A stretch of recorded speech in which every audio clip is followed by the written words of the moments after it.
मिले हैं देव गुरु सच्चे रहबर मिले हैं। है संसार मिथ्या में फिरता भटकता, हमें दिख पड़ा धर्म सूरज चमकता। जो है अपनी ज्योति व शक्ति में यकता, कि जिससे असर रूह परवर मिले हैं। हमें देव गुरु सच्चे रहबर मिले हैं। हमें देव गुरु सच्चे रहबर मिले हैं। मिटाते हैं वे नीच अनुराग यक्ष, मिटाते हैं वे नीच घृणा यक्ष। छुड़ाते हैं दिल नीच रागों से लड़कर, किसी से न होते थे जो मोर चिस, वे उन सब को होकर बहादुर मिले हैं। हमें देव गुरु सच्चे रहबर मिले हैं। है वे नाश पाप और दुराचार करते, सच्चाई भलाई का प्रचार करते। नई जान रूहों में संचार करते, वे रूहों के सच्चे शफागर मिले हैं। हमें देव गुरु सच्चे रहबर मिले हैं। हमें देव गुरु सच्चे रहबर मिले हैं। वे रिश्तों को सुंदर बनाते हैं जग में, अलौकिक दृश्य वे दिखाते हैं जग में। वे सत्य धर्म का राज लाते हैं जग में। हमें देव गुरु सच्चे रहबर मिले हैं।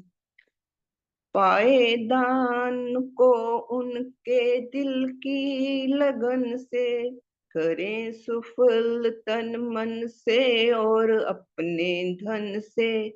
दे धन्यवाद हम उनको जिनके यतन से, अलम फैज के जाम भर भर मिले हैं। दे धन्यवाद हम उनको जिनके यतन से, अलम फैज के याम भर भर मिले हैं। हमें देव गुरु सच्चे रहबर मिले हैं। हमें देव गुरु सच्चे रहबर मिले हैं। बहुत बहुत धन्यवाद जी। सबका शुभ हो। धन्यवाद बहन जी, शुभ हो आपका। सभी धर्म संबंधियों को सदैव की जय। भगवान के श्री चरणों में कोटि कोटि नमन। बिना तुम रे मेरे सतगुरु, नहीं कोई ठिकाना है। शरण तुम्हारी बिना जग में, नहीं कोई ठिकाना है। बिना तुमरे जीवन ज्योति न मिलती है कहीं जग में। भला फिर तुमको मैं तज कर कहाँ से उसको पाना है। बिना तुमरे मेरे सतगुरु, नहीं कोई ठिकाना है। जीवन नाशक जो है शत्रु, मेरे भीतर मेरे बाहर। तुम्हारी शक्ति बिन उनसे मुझे किसने बचाना है। बिना तुमरे मेरे सतगुरु, नहीं कोई ठिकाना है। सारे ही पाप कर्मों से घृणा उत्पन्न कर मुझ में।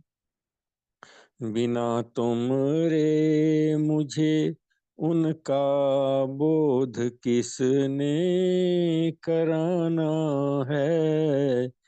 बिना तुमरे मेरे सतगुरु नहीं कोई ठिकाना है। भले और उच्च कर्मों से उदय कर प्यार को मुझ में। भलाई में लगा हित कर मुझे किसने बनाना है।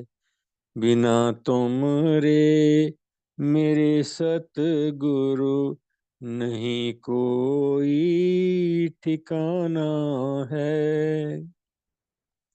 तुम ही पूर्ण अहित हरता, तुम ही हो पूर्ण हित करता।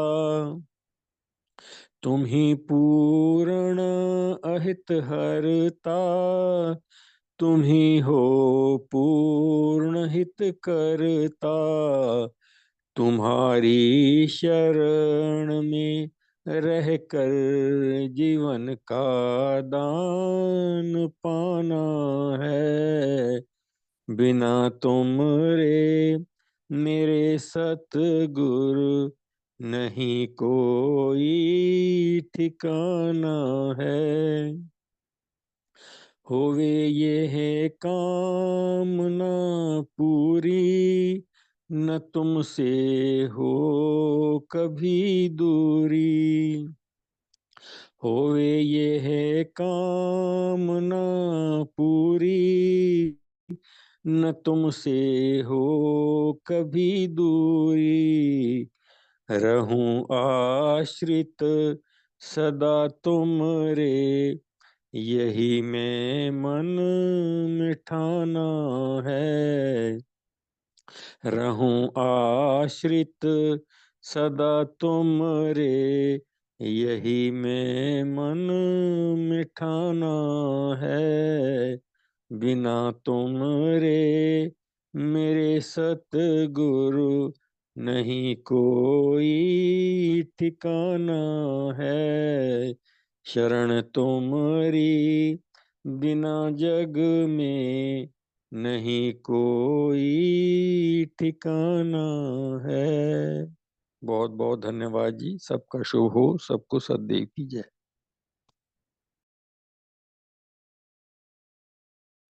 शुभ हो, बहुत बहुत धन्यवाद।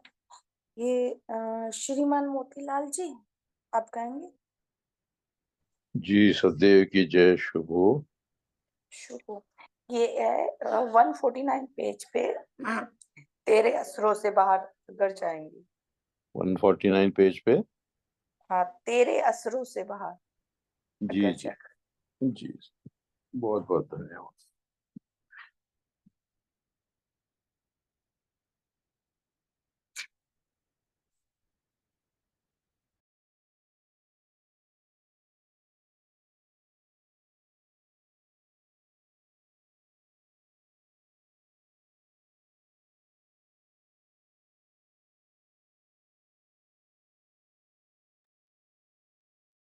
सदैव की जय। सबका शुभ हो। भगवान के चरणों में कोटि कोटि नमन, बारंबार नमन। तेरे असरों के बाहर अगर जाएंगे, तेरे असरों के बाहर अगर जाएंगे, दिल के उच्च बल बले सारे मर जाएंगे। दिल के उच्च बलबले सारे मर जाएंगे, तेरे असरों से बाहर अगर जाएंगे। होगा कोई न होगा कोई न रक्षक, जो उच्च माँ जो उच्च भावों का बीच नीच रागों से हृदय उजड़ जाएंगे।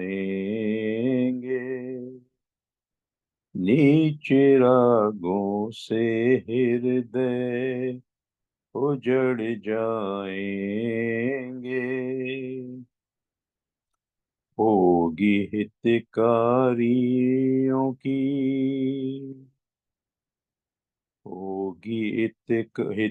हितकारियों की या पसंद, और खुशी के दुश्मनों के घर जाएंगे। और खुशी के दुश्मनों के घर जाएंगे, तेरे असरों से बाहर अगर जाएंगे। होगी हितकारियों की सफल नापसंद, और और खुशी के दुश्मनों से मर जाएंगे। नीच रागों का व घृणाओं के उलझ कर, नीच रागों का घृणाओं में उलझ कर अच्छी पूंजी को बर्बाद कर जाएंगे।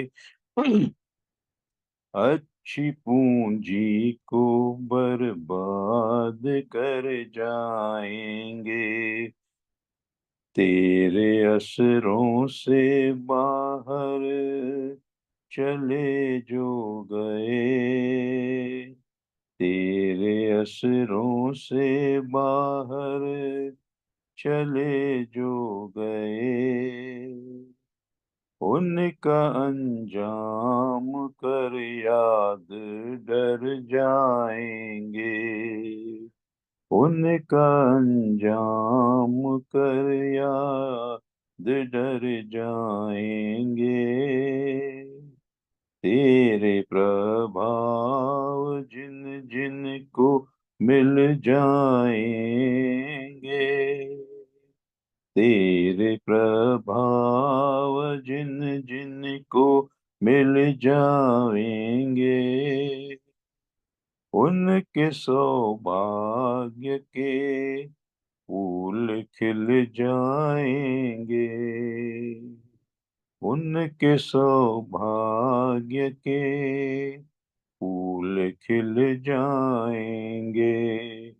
तेरे असरों से बाहर अगर जाएंगे, दिल के उच्च बलबले सारे मर जाएंगे, तेरे असरों से बाहर अगर जाएंगे। बहुत बहुत धन्यवाद। सबका शुभ हो।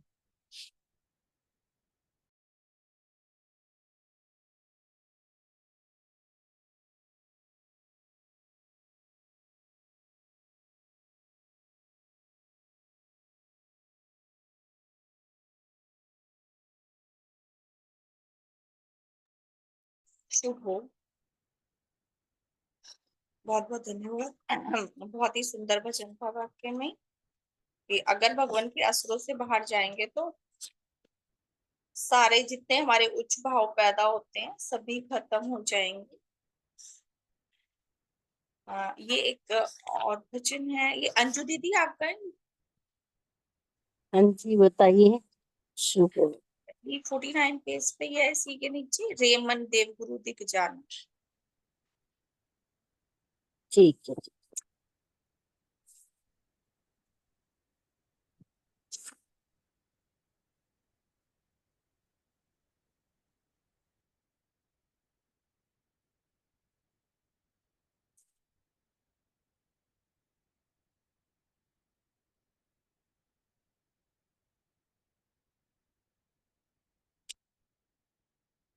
दीदी सिंगल लाइन लगा लेना। हाँ हाँ जी ठीक है जी। परम पूज्य भगवान देवात्मा के श्री चरणों में कोटि कोटि नमन। सब धर्म संबंधियों को सदैव की जय। सबका शुभ हो, सबका मंगल हो, सबका हित हो। श्री मन देव गुरु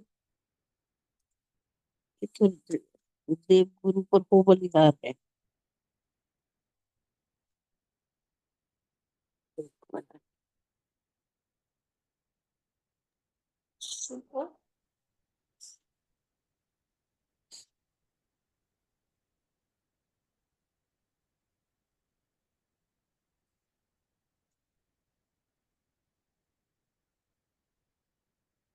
मुझसे आवाज बोलना कौन सा वाला है। हाँ जी मुझसे बोलना ये कौन सा वाला बजा।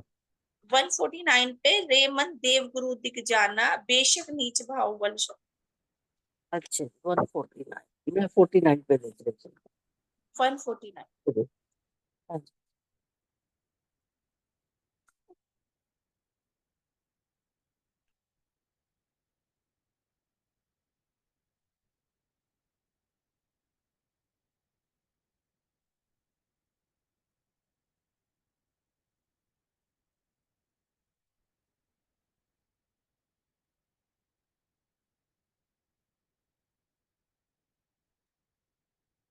रे मन देव गुरु दिग जाना।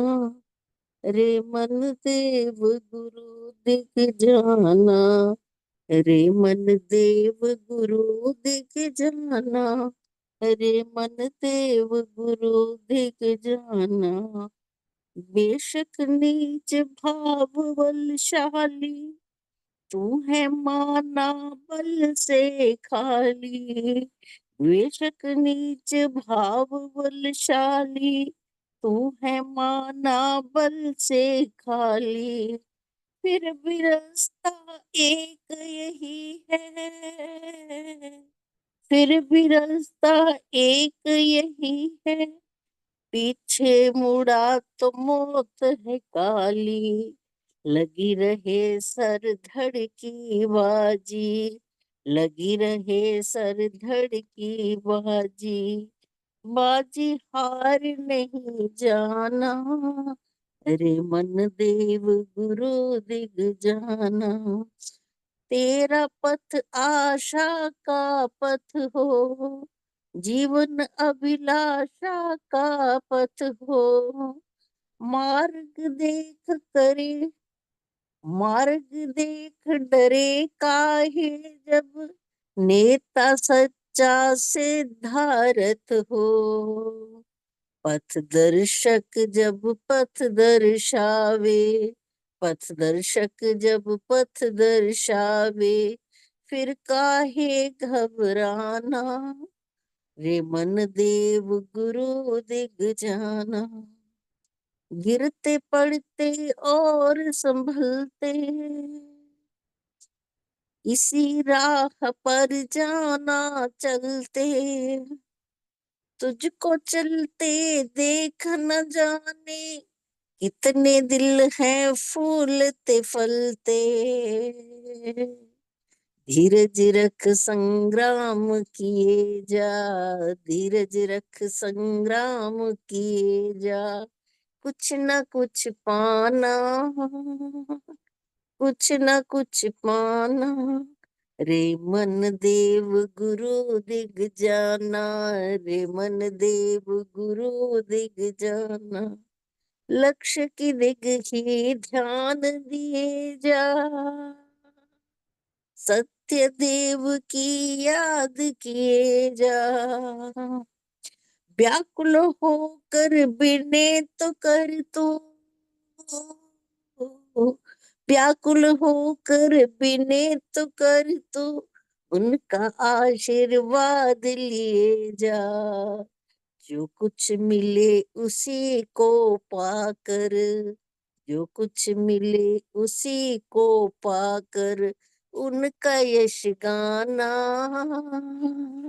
उनका यश गाना, हे मन देव गुरु दिग जाना, हे मन देव गुरु दिग जाना, हे मन देव गुरु दिग जाना।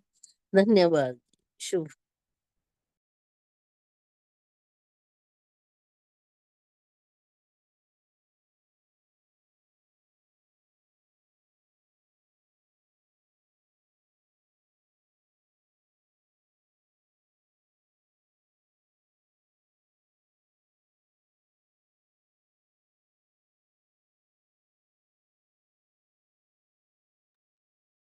शुभ हो।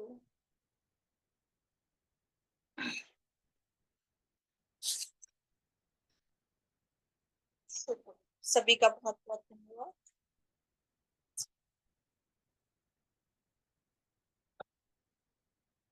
शुभ हो सभी, सभी को सदैव जय। भगवान के चरणों में कोटि कोटि नमन।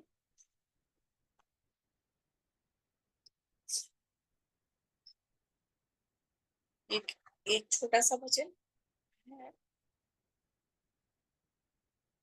अपना आप न बना तो दुनिया में आके क्या अपना। ये जितने भी हम साधन सत्संग सुनते हैं करते हैं, तो इनका मेन जो है रीजन कि हमें अपना आप ही बनाना है। तो अगर वही नहीं बना तो हमारा इस दुनिया में आके क्या बना। तो ये बार बार रहता है दिमाग में कि खुद को सही राह पे लेके जाएं। तो ये उसी पे ही है। अपना आप न बना तो दुनिया में आके क्या बना। अपना आप न बना तो पढ़ पढ़ा के क्या बना। अपना आप न बना तो धन कमा के क्या बना। इतने इतने करोड़पति अरबपति चले जाते हैं, अगर उन्होंने कुछ किया नहीं तो क्या ही फायदा। और पढ़ाई करके भी अगर हमने कुछ पढ़ाई करी है और वो किसी के लिए अर्पण नहीं करी तो क्या फायदा, कि किसी के हम भले के काम नहीं आए। अपना आप न बना तो घर बसा के क्या बना। अपना आप न बना तो पदवी पाके क्या बना। अपना आप न बना तो साधु कहा के क्या बना। अपना आप न बना तो राजा कहला के क्या बना। कि अगर हमारा व्यवहार अच्छा नहीं है, हमारा अपना आप नहीं हम बना पाए, अपने को नहीं सुधार पाए, तो चाहे हम कोई भी पदवी पा ले, साधु सन्यासी भी बन जाए तो कोई फायदा नहीं है। देखा है कई बार कई कई साधु भी इतने गुस्से में बोलते हैं बदतमीजी से। और अगर राजा भी बन जाए और अगर, तो भी कोई फायदा नहीं है अगर हम अपने को सुधार नहीं पाए, अपने जीवन को सुंदर नहीं बना पाए। तो ये जिसने भी भजन लिखा उसका शुभ हो कि वाक्य में ही हमें अपने पे काम करना है। तभी हमारा मेन भगवान का भी जो मिशन है वो भी यही कहता है कि भाई खुद को सुधारो पहले, और तभी हम दूसरों पे काम भी कर सकते हैं। नहीं तो सामने वाला हमारी बात भी नहीं सुनता, क्योंकि कहीं ना कहीं वो सुन भी लेगा शर्म से, तो उसके मन में यही रहेगा कि खुद भी तो ऐसे ही काम करते हैं कि इतने प्रवचन या लेक्चर हमें दे रहे हैं। तो ये मेरी अपने लिए आप सबके लिए कि हम अपने पे काम करें, तभी हम जो भी इस दुनिया के काम कर रहे हैं उनका फायदा तभी है। अपने अंदर हम सुधार लाए, अपनी नीच गतियों को दूर करें, और उच्च असर उसमें लेकर आए, उच्च भाव लेकर आए। शुभ हो। ये मैंने पिछली बार इसमें से ही परलोकवासी उच्च आत्माओं के संदेश में से पढ़ा था, आज इसी में से ही पढ़ रही हूँ, 44 पेज से ही। हाँ, और डेली भी जैसे इसमें सुबह जो निज का साधन होता है, तो मैं इसी में से ही अपना डेली का पाठ कर रही हूँ। तो बहुत उच्च असर पड़ते हैं। ऐसे लगता है मुझे कि जैसे अभी बता रहे हैं जो परलोकवासी हैं इसमें, ये डॉक्टर प्रेम देवी जी हैं, श्रद्धेय, और भी जिन्होंने ये लिखवाए हैं, ऐसे लगता है कि जैसे अभी हमें बता रहे हैं, और उसमें लिखा भी आशीर्वाद दे रहे हैं, हमें प्यार दे रहे हैं इतने अच्छे ढंग से। तो मेरा भी यही मन पढ़ने का कर रहा था इसी में साधन में, तो सुबह भी मैं इसी को ही पढ़ रही हूँ। ये 44 पेज 17 जुलाई सन 1900 कल्याण से है। और इसमें ये प्रार्थना लिखी है जो मेरे को तो बहुत मेरे दिल को छूती है एकदम से। हर प्रार्थना में नए शब्द हैं, इनके जितनी भी प्रार्थना है वही एक बार में दोबारा नहीं आई। अब देखें, हे जीवन ज्योति के दाता, अपनी ज्योति का दान देकर हमारे अंधकार ग्रस्त हृदयों को ज्योतिर्मान करो। जो हृदय आपकी ज्योति को पाकर ज्योतिर्मान हो जाता है, वह अपने भीतर के विकारों को भली भांति अनुभव करने लगता है। जब भगवान की ज्योति मिलती है तो हमें अंदर के विकार दिखाई देने लगते हैं, अनुभव होने लगते हैं कि नहीं, हम ये गलत कार्य कर रहे हैं, हम गलत बोल रहे हैं, और उनसे शुद्धि पाने का आकांक्षी बनकर आपके चरणों में प्रार्थी होता है। आपको अपना हितकर समझकर आपके चरणों में आश्रय लेना चाहता है। जब हमें अपनी गलतियां पता चलती हैं, विकार दिखाई देने लगते हैं, फिर हम भगवान से इसके लिए बल मांगते हैं, बैठते हैं और अपने आप को, खुद को, स्वयं को ही देखते हैं कि हम यहाँ गलत हैं, कांक्षी बन जाते हैं।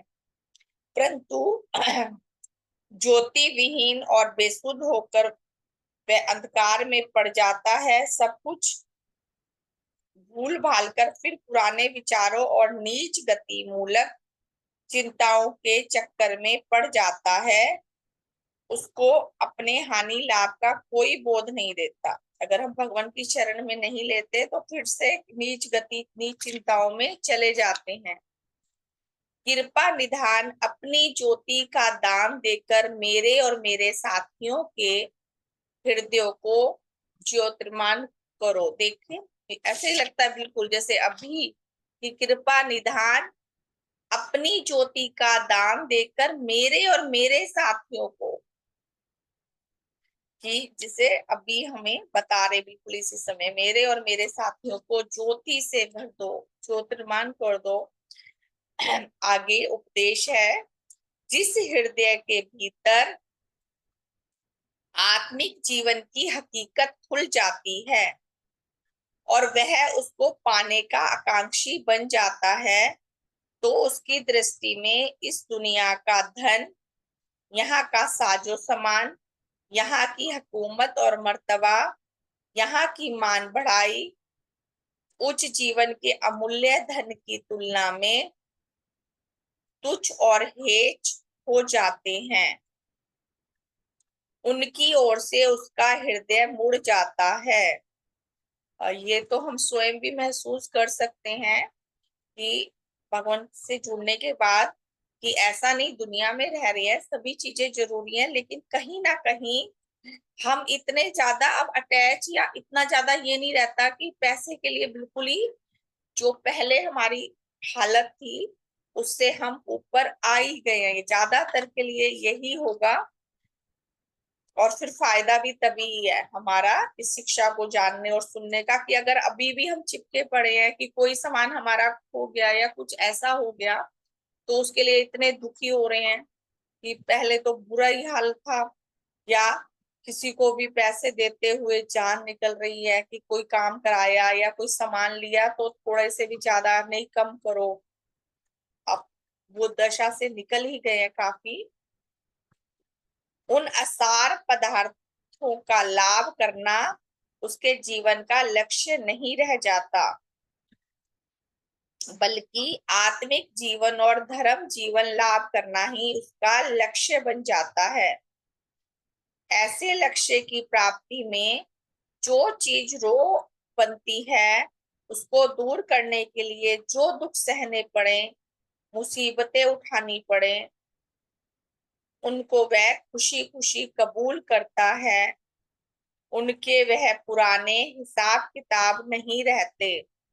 वह उस व्यक्ति को अपना संबंधी समझता है जो उसके उच्च लक्ष्य में सहायक प्रमाणित होता है।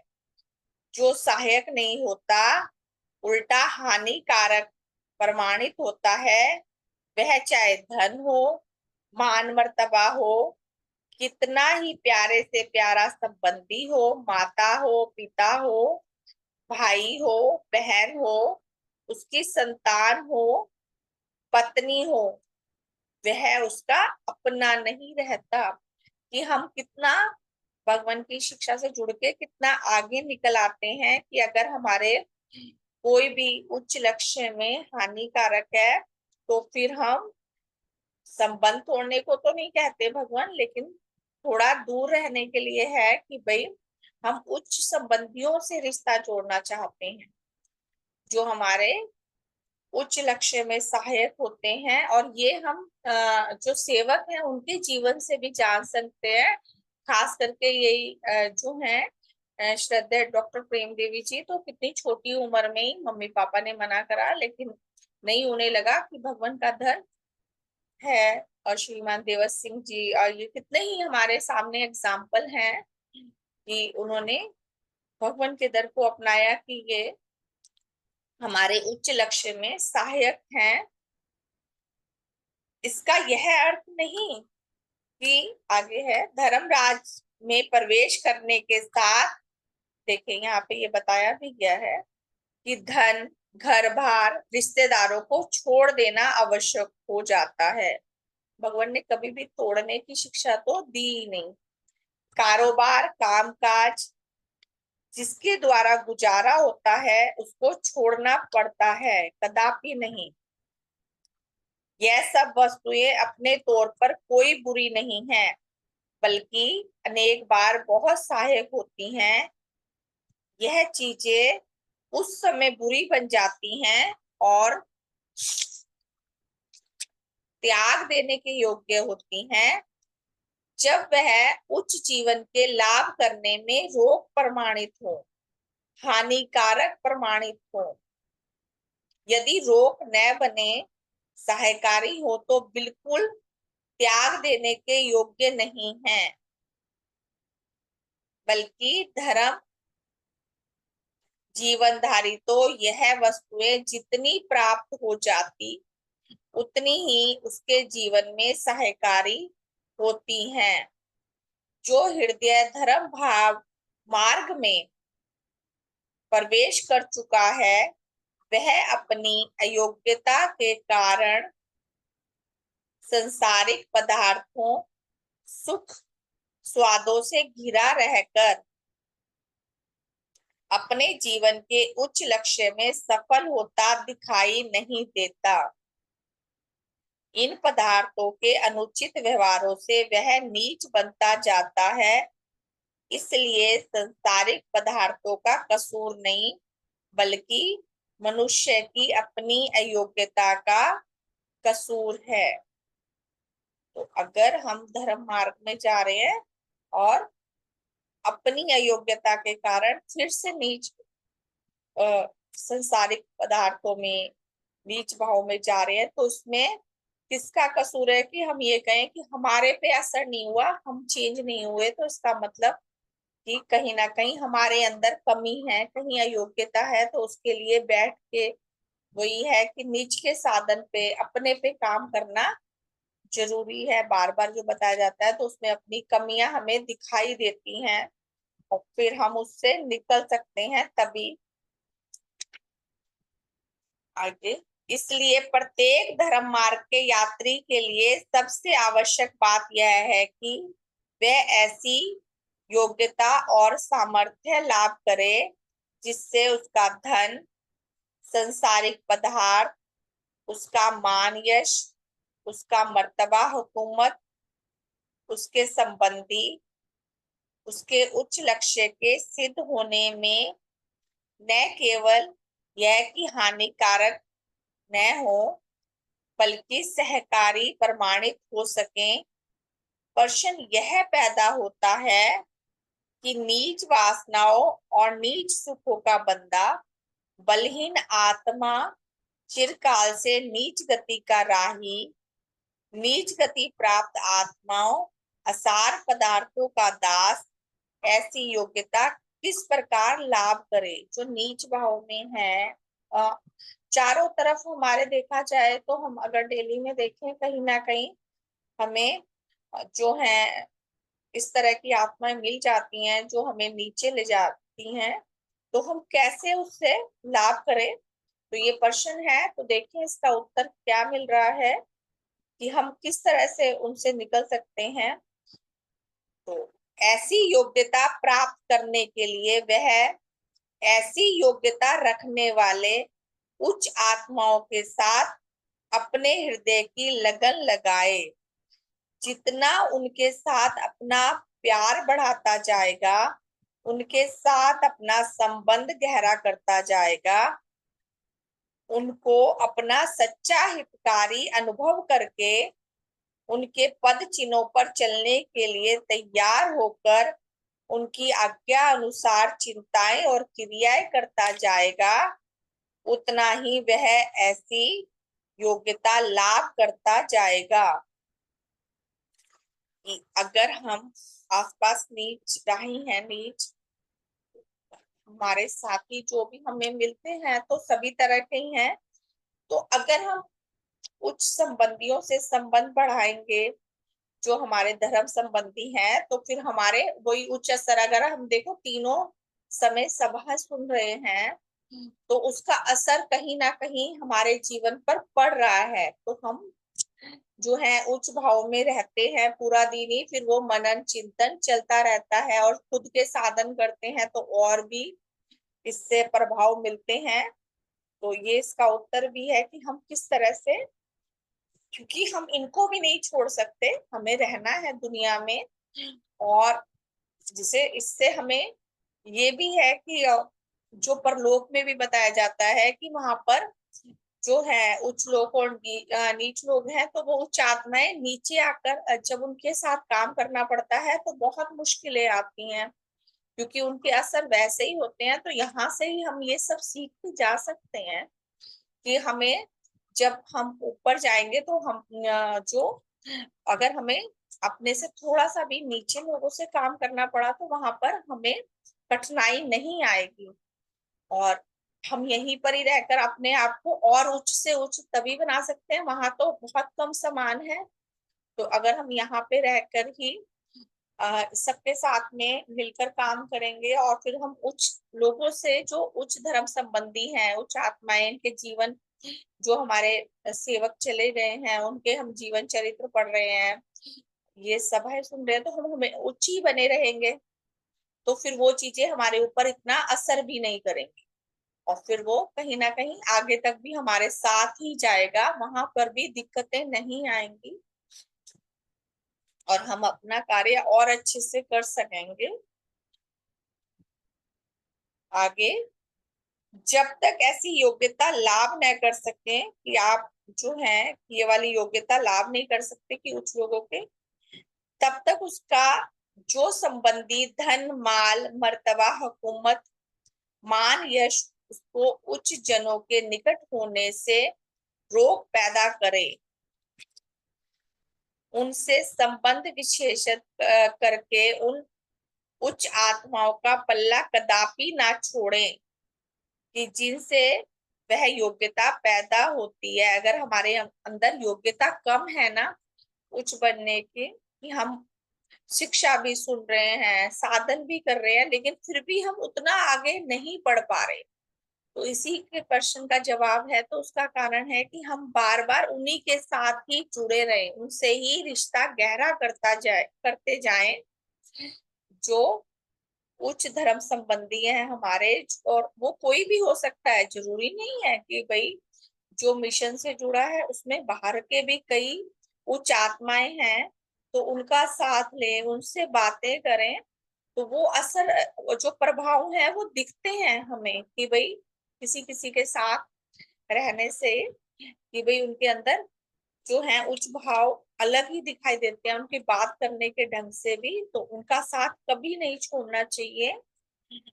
उन वस्तुओं और संबंधियों को, आगे है कि उनका साथ ना छोड़े, उनका पल्ला कदापि ना छोड़े, और उन वस्तुओं और संबंधियों को कदापि अपना ना समझें जो ऐसी योग्यता पैदा करने वाले आत्माओं से उसको अलग करना चाहते हैं।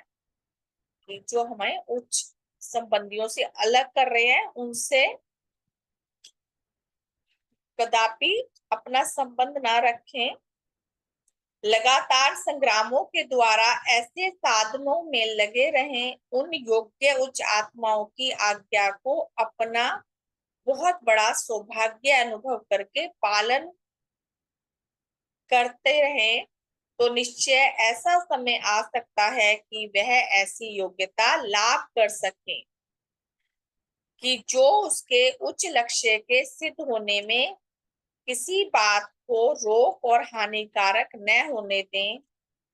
ऐसी उच्च योग्यता प्राप्त करने के बाद उसके संबंधी, उसकी संतान और पत्नी, उसका धन, मान मर्तबा उसको नीचे की ओर नहीं घसीट सकेंगे, बल्कि उसके मोहोच्च लक्ष्य में सहायक प्रमाणित होंगे। अगर हम उच्च संबंधियों से रिश्ता रखेंगे, उनसे अपने संबंध बनाएंगे, तो बाकी चीजें भी फिर हमें नीचे नहीं ले जा सकती। और ये वाकई आप आजमा के भी देखें कि फिर हमें कोई भी बात जल्दी से असर नहीं करती। कि कोई कुछ भी कह रहा है, पहले बड़ी जल्दी जल्दी बातें, मैं अपने पे ही है कि भाई बड़ी जल्दी से किसी ने कुछ कहा, एकदम से ऐसे मन को लग जाती थी। अभी इतना असर नहीं होता।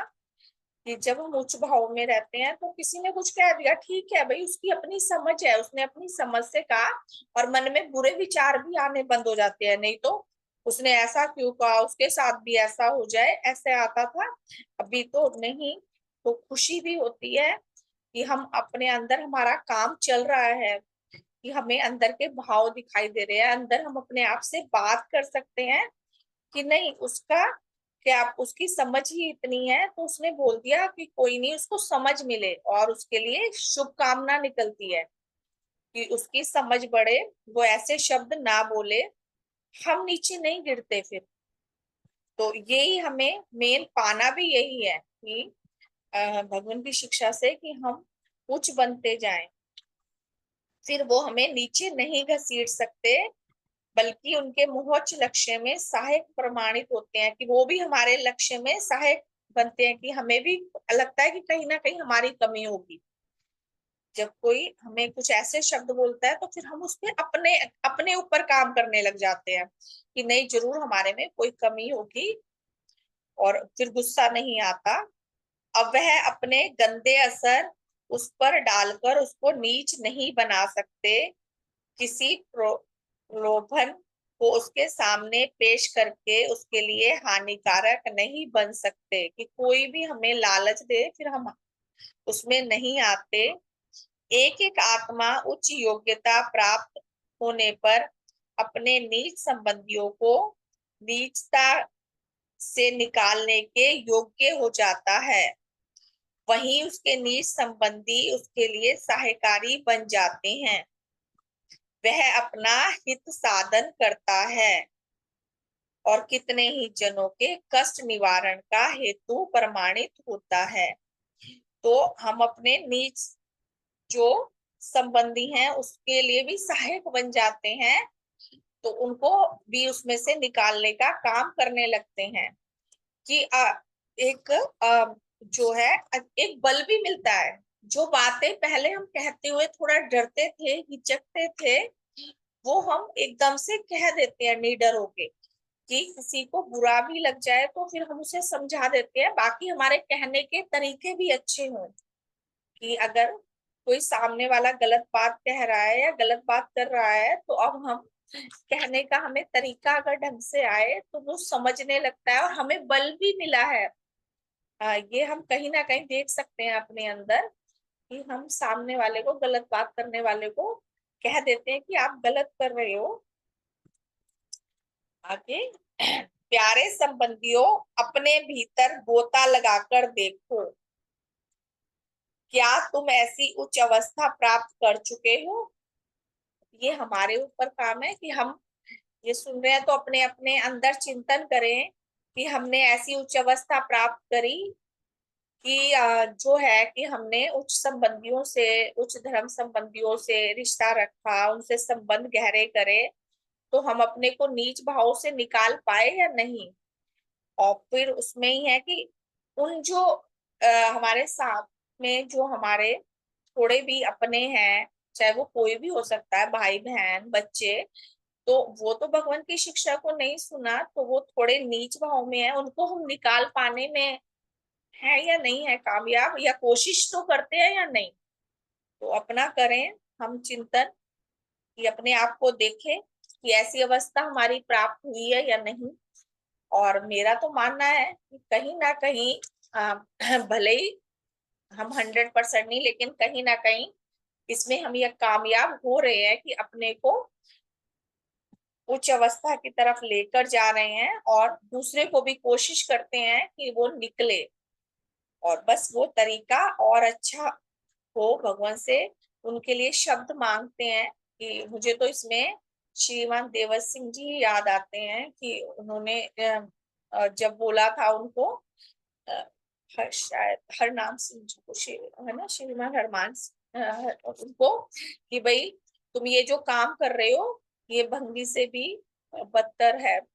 तो कितने असर पड़े, तो हमें भी वो शब्द मिल जाए कि सामने वाले को ऐसे एकदम से बोले तो उस पे असर जाए और वो चेंज हो जाए और अच्छे भाव पैदा हो। तो ये हम अपने लिए भी कर सकते हैं प्रार्थना। मैं अपने लिए भी ये करती हूँ कि भाई हमारे शब्द इतने अच्छे हों कि एकदम से कि दिल पर असर करे। तो हमारी अवस्था ऐसी हुई या नहीं हुई अपनी देखें, और बल मांगे कि हमारी ऐसी उच्च अवस्था आ जाए, हम प्राप्त करें। कि तुम ऐसी उच्च अवस्था प्राप्त कर चुके हो कि अब कोई संसारिक पदार्थ, कोई वासना, उत्तेजना, सुख स्वादों के समान कोई नीच गति प्राण आत्मा तुमको अपनी ओर नहीं खींच सकती, तुमको गंदा नहीं बना सकता। जो भी अस्तित्व तुमको नीच गति में धकेलता हो वह तुम्हारा नहीं है, वह तुम्हारा शत्रु है। इस पागलपन को अपने दिल से निकाल दो कि यह चीज मेरी है, यह संबंधी मेरा है, यह जमीन जायदाद मेरी है, मेरा वह है जो उच्च जीवन के मार्ग में मेरा सहकारी है, और मेरा वही है जो मुझे उच्च गति की ओर ले जाता है। मेरा वह है जो उच्च लक्ष्य के पूरा होने में मेरी मदद करता है। जो चीज इस विचार से तुम्हें अपनी दिखाई दे, वह चाहे तुम्हारा धन, चाहे कोई संबंधी, वह चाहे तुम्हारी जायदाद है या तुम्हारी दुकान है, चाहे तुम्हारा रोजगार है, वह निश्चय तुम्हारा है। जो तुम्हें नीचता की ओर ले जाता है वह तुम्हारा नहीं है। हमारा क्या है, जो हमें उच्च मार्ग पर लेके जाता है। और वो सारी चीजें दुनिया में रहने के लिए जरूरी हैं, लेकिन उसमें हमें देखना है कि कौन सा धन, कौन सा संबंधी, कौन सी जायदाद हमें उच्च मार्ग पर ले जाती है। और जो चीजें नहीं ले जाती वो हमारी नहीं है। वह तुम्हारा नहीं है, बल्कि वह तुम्हारा शत्रु है, क्योंकि वह तुम्हें आत्म विनाश की ओर धकेलता है। तो हम इन्हें अपना बना पाए कि जो हमारे उच्च मार्ग में राही हैं और नीच मार्ग से हमें निकालते हैं, उनको अपना बना पाए हम। आगे, तुम उन आत्माओं के साथ अपने हृदय की लगन लगाओ। किनके साथ? उन आत्माओं के साथ अपने हृदय की लगन लगाओ। दिनों दिन उनके साथ अपना प्यार बढ़ाओ, जो उच्च जीवन की प्राप्ति में तुम्हारे सहायक बनते हैं। जो जो उनके साथ तुम्हारा प्यार बढ़ेगा, तो तुम्हें साक्षी मिलेगी कि वह तुम्हारे हैं। मेरे प्यारे आत्माओं, सो अस्तित्व यज्ञ साधन करता बनकर अपनी आत्मिक रक्षा और उन्नति को मुख्य समझकर ऐसे रक्षक गणों के साथ, ऐसे सच्चे हितकारियों के साथ तुम अपना प्यार नहीं बढ़ा सकोगे। जीवन दाता को जीवन दाता के रूप में उपलब्ध करके उनके साथ अनुराग सूत्र पैदा नहीं कर सकोगे, तो तुम इन यज्ञ के दिनों में सफल और सार्थक नहीं बना सकोगे। ये स्व अस्तित्व यज्ञ का है, तो ये तो पूरे साल सबसे खास जो है ना, तो है देखा जाए तो स्व अस्तित्व ही है। अगर हमने अपने ऊपर काम कर लिया तो बाकी के 16 संबंध अपने आप ही अच्छे बनेंगे, और उनपे काम भी तभी किया जाएगा कि मेन काम तो अपने ऊपर ही करने का है। तो अगर तुम ये सब नहीं कर सकते तो ये यज्ञ के दिन भी जो हम उन दिनों में खास करके करते हैं तो वो सार्थक नहीं होंगे। बल्कि इस यज्ञ के स्थापन करता और उनके प्रेमकों और भक्तों के लिए दुखदाई प्रमाणित होगे। उल्टी गति पर चलकर खत्म हो जाओगे। जीवन दाता और उनके प्रेमकों के साथ, अपने सच्चे हितकारियों के साथ जितना अधिक अपना प्रेम बढ़ा सको, अपनी सारी शक्तियां लगाकर ऐसे प्रेम को बढ़ाओ और अपना सच्चा कल्याण साधन करो। ऐसा शुभ आशीर्वाद तुम्हें प्राप्त हो। देखिए सुबह सुबह कितना ही सुंदर आशीर्वाद मिल रहा है। मेरे को तो एकदम ऐसा साक्षात में लगता है कि सारी सहकारी शक्तियां हमें आकर कितना आशीर्वाद दे रही है, और वाक्य में देती हैं। देखा जाए, अब देवाश्रम में हम जाते हैं ना, तो वहां पे ऐसे क्या असर है कि हमें देव प्रभाव वहां के एकदम असर ही उच्च, क्योंकि वहां पे सहकारी शक्तियां रहती हैं, वो अपना काम करती रहती हैं, तो हमें वहां पे एकदम ऑरा ही अलग महसूस होता है।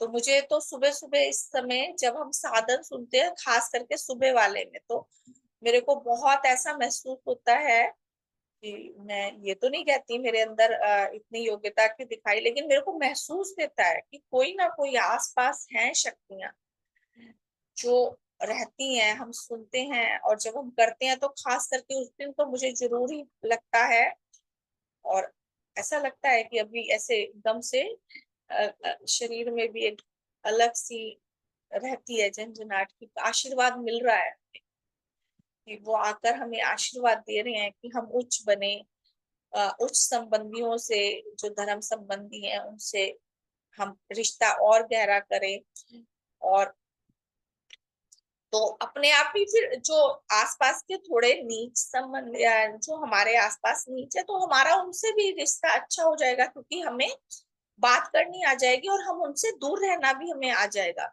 दूर से मतलब कटना तो नहीं है, लेकिन कि हमें कितनी बात करनी है, कितना उनके साथ में रहना है, ये हमें समझ में आ जाता है कि किसके साथ हमें ज्यादा बात करनी है, किसके साथ कम करनी है। रहना तो सभी के साथ ही है।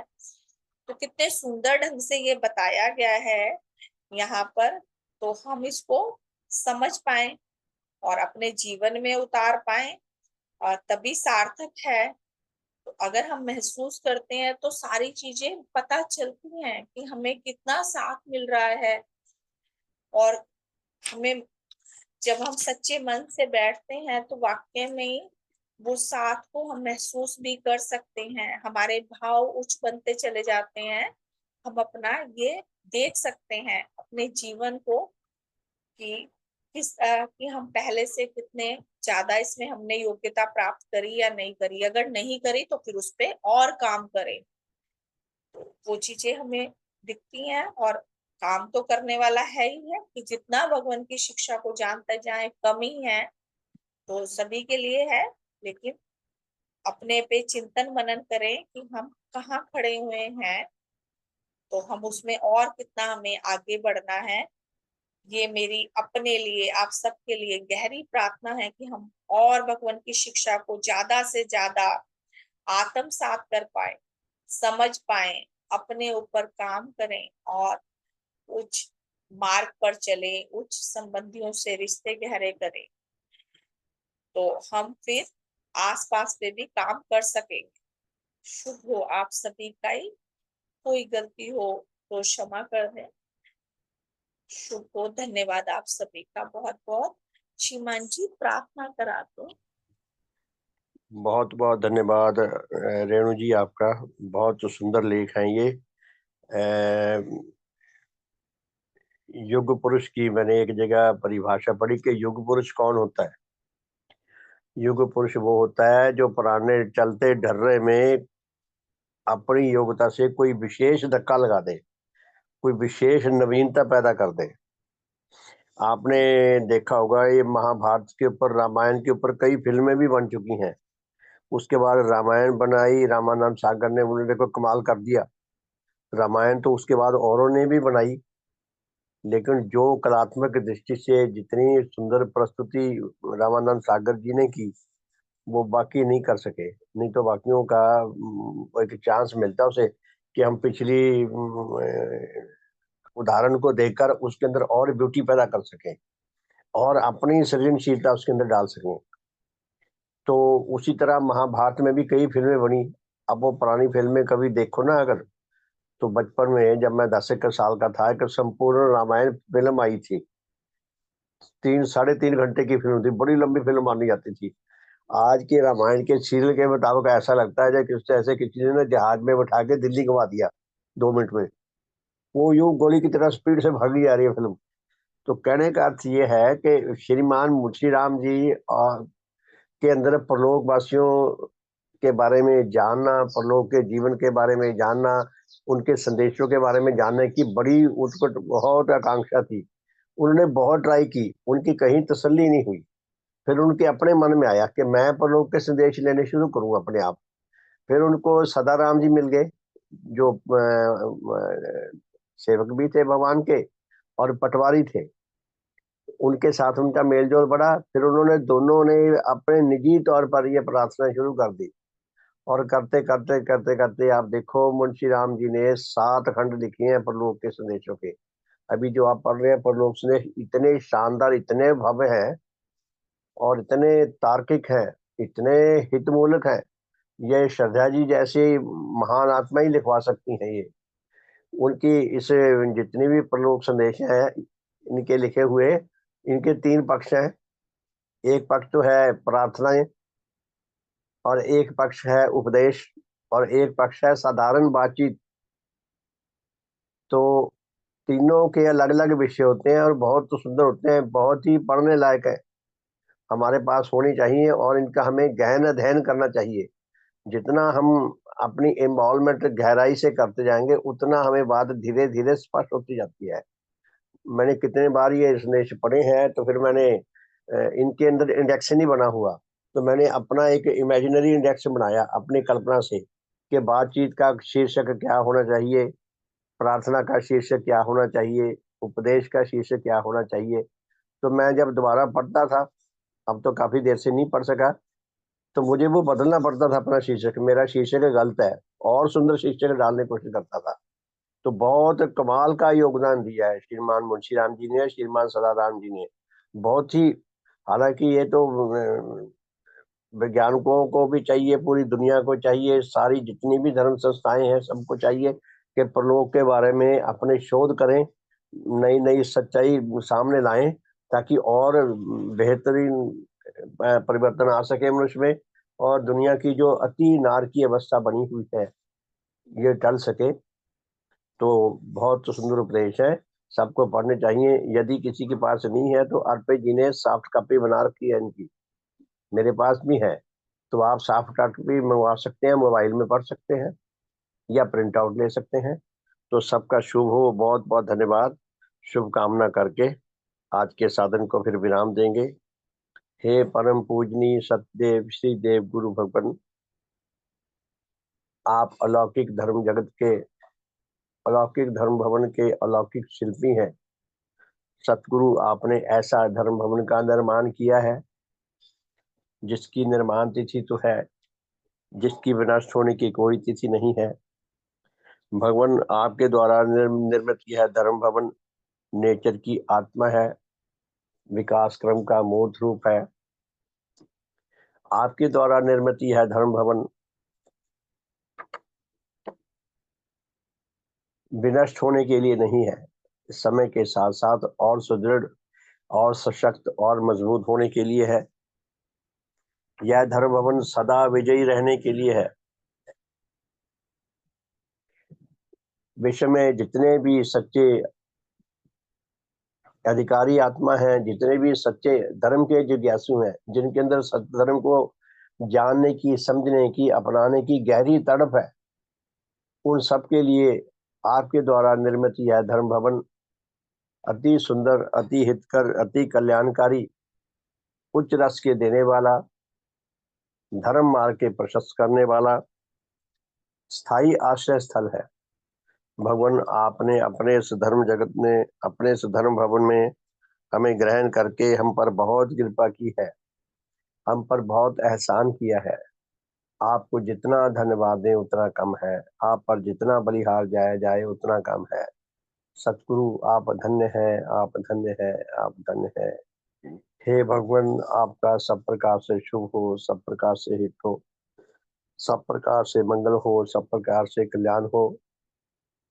आपके परम श्रद्धेय माता पिता, दादा दादी, नाना नानी तथा अन्य सब महान पूर्वजों का शुभ हो।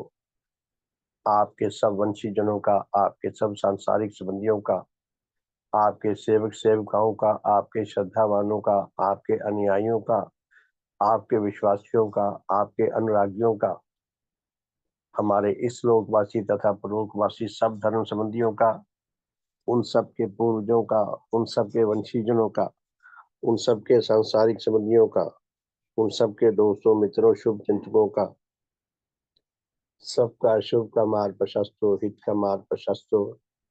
हे भगवान, हे धर्म पिता, हमारे श्रद्धेय माता पिता, दादा दादी, नाना नानी तथा अन्य सब पूर्वजों का, हमारे इस लोकवासी तथा परलोकवासी सब भाई बहनों का, उनके परिवारों का, उनके बच्चों का, उनके नाती पोतों का, हमारे सब वंशीजनों का, सब सांसारिक संबंधियों का, मनुष्य जगत का, पशु जगत का, वनस्पति जगत का, भौतिक जगत का, सबका भले का मार्ग प्रशस्त हो, शुभ का मार्ग प्रशस्त हो। हे भगवान, विश्व में जहां जहां कहीं अधिकारी आत्मा, सच्चे धर्म जिज्ञासु आत्मा वर्तमान है, आपके देव प्रभाव उन सब तक किसी विधि से शीघ्र पहुंच सके, उन सब के शुभ का, उन सब के भले का मार्ग प्रशस्त हो सके, हमारे धर्म संबंधियों की गणना में अधिक से अधिक वृद्धि हो, सारे मनुष्य जगत को आपके विज्ञान मूलक धर्म की छत्र छाया में आकर जीवन व्यतीत करने का, आपके अद्वितीय संस्था में, आपके अद्वितीय धर्म समाज में आकर सेवारत होने का, अपने मनुष्य जीवन को सफल करने का, सार्थक करने का, सच्चा आत्म कल्याण लाभ करने का, आपकी अद्वितीय महिमा को उपलब्ध करने का और सारे संसार में फैलाकर आपकी प्रसन्नता को लाभ करने का सौभाग्य प्राप्त हो सके।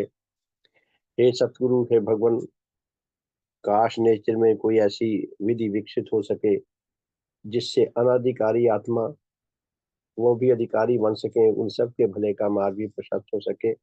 सबका शुभ हो, सबका हित हो, सबका मंगल हो, सबका कल्याण हो। भगवान देवात्मा की जय। भगवान देवात्मा की जय। भगवान देवात्मा की जय। भगवान देवात्मा की जय। सबका शुभ हो। ये अरमान कौन है जी? आप बोल सकते हैं। अरमान जी कौन है आप? अरमान अनिल जी। सत्यदेव की जय श्रीमान जी, नगर प्रभारी भूषण बोल रहा हूँ सर। हेलो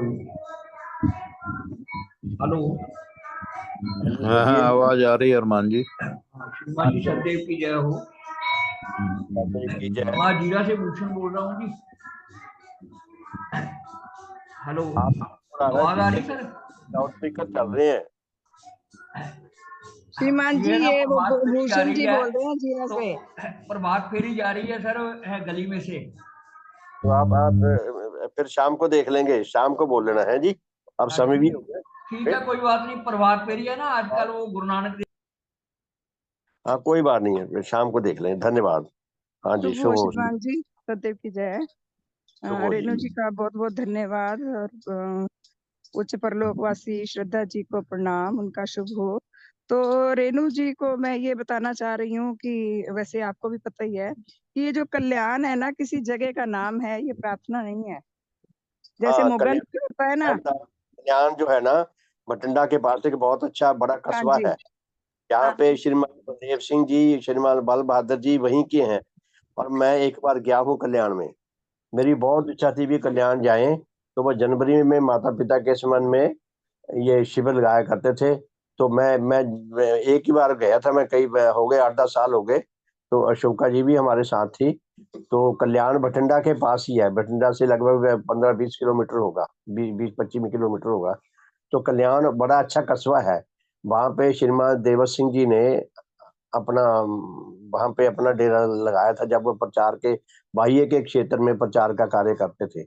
तो भगवान देवात्मा के हाथों का लगाए हुए वहां पेड़ भी है, या शायद श्रद्धेय श्रीमान देवर सिंह जी के हाथों का, मुझे याद नहीं कि भगवान देवात्मा के हाथों का लगाए हुए बड़े मोटे मोटे पेड़ हैं, या श्रीमान देवर सिंह जी ने। कल्याण कस्बा है एक। हाँ जी, ठीक है जी, बहुत बहुत धन्यवाद सबका। तो फिर शाम को मिलते हैं 4:30 बजे।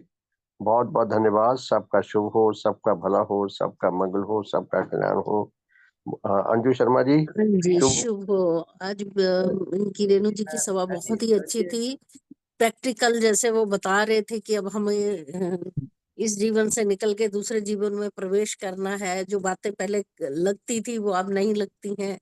बहुत ही प्रभावशाली थी और बाकी प्रैक्टिकल थी कि हम खुद के जीवन को स्वास्थ्य के बारे में, अपने जीवन के बारे में सोचें कि हमारा क्या बना है, क्या आगे और बनाना है। तो हम इस लक्ष्य को अगर सामने रख सकें तो बहुत ही।